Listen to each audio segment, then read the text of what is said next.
What if the coolest stories you've never heard were in the Bible? Not the ones you've skimmed past in Sunday school.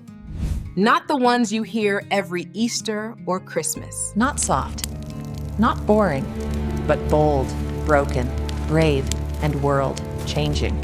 Let's go. He was just a kid with a slingshot.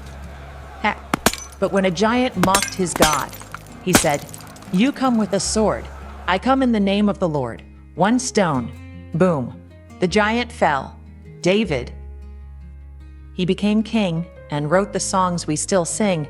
Moses died. Everyone was scared. But Joshua stood up and said, "As for me and my house, we will serve the Lord." Then marched around Jericho, blew a trumpet, and watched walls collapse. While armies were hiding, Jonathan grabbed his sword and said to his armor, "There are, let's go. Maybe God will fight for us." Just two of them. His brothers sold him. His world betrayed him.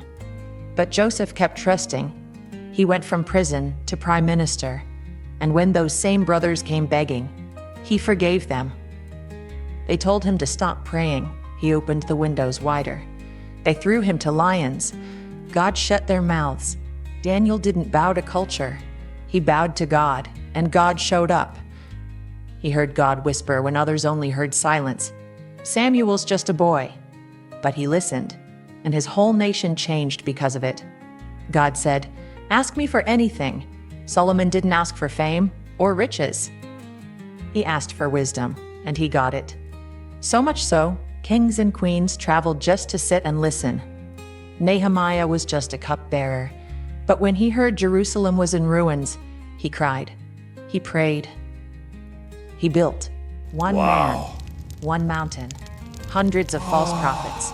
He prayed. And fire fell from heaven. People bowed. God was real, and Elijah made sure the world knew. He picked up Elijah's mantle and doubled the miracles. Oil multiplied, axes floated, dead boys lived, camel's hair, Repent wild locusts. and be baptized. He wasn't pretty, but his words hit hard. Repent. The Prepare. The king is coming. Peter walked on water, then sank. He promised loyalty, then denied. But Jesus restored him, and he preached the sermon that launched the church because John, the disciple Jesus, trusted with revelation. Paul started by hunting Christians, ended up writing half the New Testament. Shipwrecked, beaten, jailed, but he never stopped preaching Jesus, because when grace hits hard, it changes everything.